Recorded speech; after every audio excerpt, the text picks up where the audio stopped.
Bienvenidos a este nuevo vídeo de Paladino Pellón Abogados Penalistas. Hoy vamos a explicar de forma clara cómo funciona la legislación española respecto a los delitos relacionados con drogas y narcotráfico. En esta ocasión vamos a sentar las bases jurídicas necesarias para comprender cómo regula el Código Penal español el delito de tráfico de drogas, cuáles son los elementos que distinguen el consumo propio del tráfico ilícito, qué penas pueden imponerse dependiendo del tipo de sustancia y de las cantidades intervenidas, y finalmente cuáles son las principales estrategias de defensa que pueden plantearse desde el inicio del procedimiento penal. Es importante comenzar recordando que el ordenamiento jurídico español no castiga penalmente el consumo de drogas. Tampoco constituye delito por sí sola la tenencia de sustancias estupefacientes cuando su destino exclusivo es el autoconsumo. Sin embargo, la frontera entre el consumo propio y el tráfico puede resultar extremadamente difusa en muchos procedimientos, siendo precisamente ese uno de los aspectos más discutidos en sede judicial. El delito de tráfico de drogas se regula principalmente en los artículos 368 a 378 del Código Penal.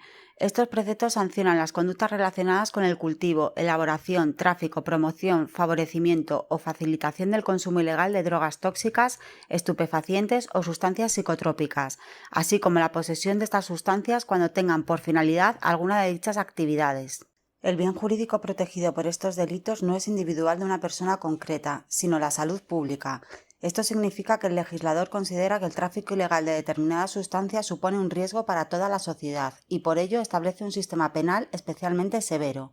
El artículo 368 constituye el núcleo básico de toda su regulación. A partir de él se construyen los diferentes tipos agravados, las atenuantes y las circunstancias específicas previstas en los artículos siguientes. Uno de los primeros aspectos que debe dominar cualquier profesional del derecho penal consiste en diferenciar claramente qué conductas constituyen tráfico y cuáles quedan fuera del ámbito penal. No basta con encontrar droga en poder de una persona para afirmar automáticamente la existencia de un delito. La simple posesión no equivale necesariamente al tráfico. De hecho, la acusación deberá acreditar que la sustancia estaba destinada a alguna actividad de distribución, venta o facilitación a terceros. En la práctica judicial, esta acreditación suele realizarse mediante un conjunto de indicios. Entre ellos destacan la cantidad de sustancia intervenida, su forma de presentación, el fraccionamiento en dosis individuales, la presencia de básculas de precisión, dinero en efectivo, en billetes de pequeño valor, útiles para la dosificación y empaquetado, así como intervenciones telefónicas, mensajes, movimientos económicos injustificados o vigilancias policiales previas. Es importante entender que ninguno de estos elementos resulta decisivo por sí solo. Los tribunales realizan una valoración conjunta de todos los indicios disponibles. Precisamente por ello encontramos numerosas sentencias absolutorias cuando la prueba indiciaria presenta debilidades o no alcanza el estándar exigido en el proceso penal. Una cuestión especialmente relevante consiste en determinar cuándo una determinada cantidad puede considerarse destinada al autoconsumo. La legislación española no establece expresamente unas cantidades máximas legales para distinguir el consumo del tráfico. Esta ausencia de límites objetivos obliga a acudir a la jurisprudencia del Tribunal Supremo y a los criterios elaborados por el Instituto Nacional de Toxicología. Como referencia práctica, los tribunales suelen valorar si la cantidad intervenida resulta compatible con el consumo aproximado de 5 días. No se trata de una regla absoluta ni automática, simplemente constituye un criterio orientador que siempre debe analizarse junto con el resto de circunstancias concurrentes. Por ejemplo, una persona puede poseer una cantidad relativamente elevada para su consumo habitual, sin que ello implique necesariamente la existencia de tráfico. Del mismo modo, cantidades inferiores pueden dar lugar a una condena si aparecen acompañadas de otros indicios especialmente reveladores de una actividad de distribución. Imaginemos un supuesto práctico. Durante un control policial se localizan 50 gramos de marihuana en el interior del domicilio de un consumidor habitual. No existe dinero en efectivo, tampoco básculas ni anotaciones de venta ni conversaciones con posibles compradores. Además, la defensa acredita mediante informes médicos un consumo frecuente. En un escenario como este, podría sostenerse razonablemente que la sustancia estaba destinada exclusivamente al autoconsumo. Pensemos ahora en un segundo supuesto. La policía interviene 5 envoltorios individuales de cocaína preparados para su venta, junto con una báscula de precisión, una importante cantidad de dinero fraccionado y conversaciones extraídas del teléfono móvil, donde se pactan entregas con distintas personas. Aunque la cantidad total no sea especialmente elevada, el conjunto de indicios apunta claramente hacia una finalidad de tráfico. Como puede observarse, la diferencia no depende únicamente del peso de la droga. Lo verdaderamente importante es reconstruir cuál era el destino real de la sustancia. Otro aspecto esencial del delito consiste en distinguir entre sustancias que causan grave daño a la salud y aquellas que no producen ese efecto según la clasificación consolidada por la jurisprudencia. Esta diferenciación tiene una enorme trascendencia porque determina directamente la pena aplicable.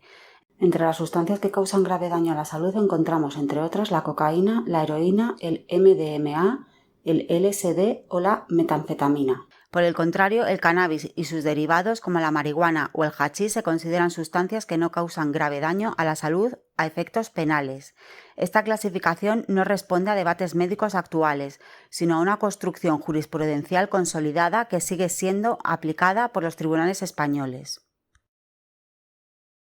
Las penas previstas en el artículo 368 varían precisamente en función de esta clasificación. Cuando la sustancia causa grave daño a la salud, la pena básica consiste en prisión de 3 a 6 años y multa del tanto al triplo del valor de la droga. En cambio, cuando se trata de sustancias que no causan grave daño a la salud, la pena de prisión oscila entre 1 y 3 años, además de la correspondiente multa del tanto al duplo.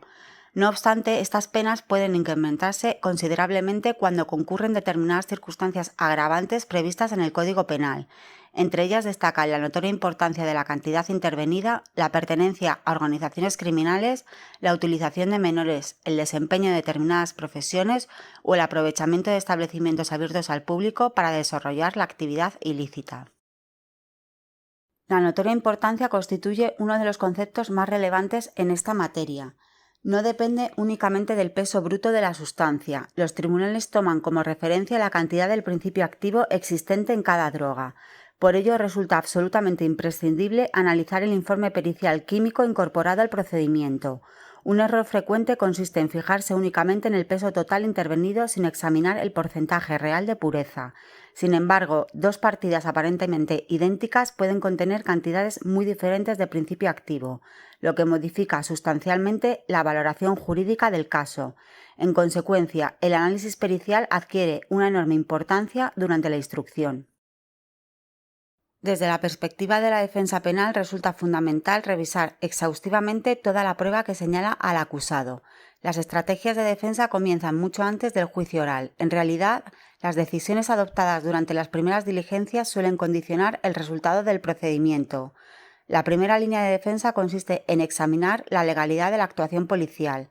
Debe analizarse si la identificación fue correcta, si el registro personal estaba legalmente justificado, si la entrada y registro domiciliario contaba con autorización judicial o concurría a alguna situación de flagrancia y si la cadena de custodia de la droga se ha mantenido sin interrupciones relevantes.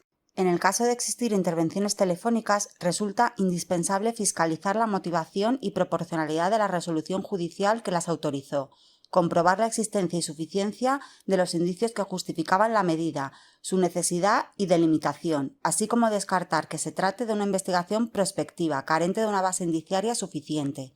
También debe comprobarse la integridad de las grabaciones originales y su correspondencia con las transcripciones incorporadas al procedimiento. Una vulneración de derechos fundamentales puede determinar incluso la nulidad de determinadas pruebas. La segunda estrategia consiste en combatir el elemento subjetivo del delito. No basta con demostrar la existencia material de la droga. La acusación debe acreditar también que el investigado conocía la naturaleza de la sustancia y actuaba con la finalidad de traficar. En este punto, la acreditación del autoconsumo adquiere una relevancia central, dado que el consumo personal no constituye delito en España. Si la cantidad intervenida resulta coherente con el patrón de consumo propio y no se aprecian útiles destinados a la distribución, la estrategia de defensa debe orientarse a construir la tesis del autoconsumo o, en su caso, del autoconsumo compartido, figura plenamente admitida por la doctrina del Tribunal Supremo bajo el cumplimiento de estrictos requisitos. Asimismo, en determinados procedimientos aparecen dudas sobre la propiedad efectiva de la droga, sobre el conocimiento de su existencia o incluso sobre quién tenía realmente acceso al lugar donde fue encontrada. Estas circunstancias, combinadas con la falta de prueba del destino al tráfico, pueden generar importantes oportunidades de defensa. Una tercera estrategia consiste en desmontar la prueba indiciaria. Como hemos visto anteriormente, muchas condenas por tráfico de drogas descansan sobre una acumulación de indicios. La defensa debe analizar cada uno de ellos individualmente y demostrar, cuando resulte posible, que admiten explicaciones alternativas que acrediten la inocencia. Por ejemplo, disponer de dinero en efectivo no constituye necesariamente una prueba de tráfico. Tampoco lo es poseer varios teléfonos móviles o mantener contactos frecuentes con numerosas personas. Será la valoración conjunta de todas las circunstancias la que permita alcanzar una conclusión fundada. Otra línea de defensa especialmente relevante consiste en cuestionar la correcta determinación del principio activo y combatir las circunstancias agravantes. Los informes periciales deben cumplir rigurosamente los protocolos técnicos establecidos. Errores en la toma de muestras, en la conservación o en el análisis pericial químico pueden afectar significativamente al resultado final. A este respecto, debe recordarse que el peso bruto de la sustancia no equivale a su principio activo. La pericial química completa resulta clave para verificar tanto la pureza real como la cantidad exacta de droga. Lograr determinar que la sustancia se sitúa por debajo del umbral de notoria importancia descarta el tipo agravado y permite solicitar una reducción de la pena en 1 o 2 grados. Igualmente importante resulta valorar la posible aplicación del tipo atenuado previsto por el propio Código Penal. En determinados supuestos de escasa entidad, de reducida gravedad del hecho y circunstancias personales favorables del acusado, puede solicitarse la aplicación de una pena inferior. Esta posibilidad exige un estudio individualizado de cada procedimiento. No existe una fórmula automática, cada caso presenta características propias que deben analizarse con detalle. También conviene recordar que la conformidad entre acusación y defensa constituye en ocasiones una estrategia procesal eficaz cuando la prueba resulta especialmente sólida. Sin embargo, aceptar una conformidad sin haber revisado previamente toda la investigación puede implicar renunciar innecesariamente a importantes posibilidades de defensa. Por ello, cualquier decisión estratégica debe adoptarse únicamente después de un análisis completo del procedimiento. Otra estrategia crucial consiste en combatir la imputación de pertenencia a estructuras delictivas y lograr la desconexión de la organización criminal. La diferencia entre ser considerado miembro activo de una organización, un simple integrante de un grupo criminal o un colaborador puntual puede suponer diferencias de hasta 10 años de prisión. La defensa debe aportar argumentos jurídicos y probatorios para cuestionar la permanencia, jerarquía y cohesión que exige el tipo agravado, demostrando cuando proceda la inexistencia de una verdadera estructura delictiva o situando al investigado en un nivel de participación con un marco penal sustancialmente inferior.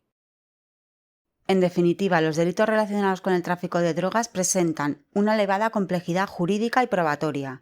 La diferencia entre una absolución y una condena puede depender de cuestiones aparentemente menores, como la legalidad de un registro, la interpretación de determinados indicios, la pureza de la sustancia o la existencia de pruebas suficientes para acreditar el destino de la droga. Precisamente por ello resulta imprescindible abordar este tipo de procedimientos con una metodología rigurosa y un conocimiento profundo tanto del Código Penal como de la jurisprudencia del Tribunal Supremo.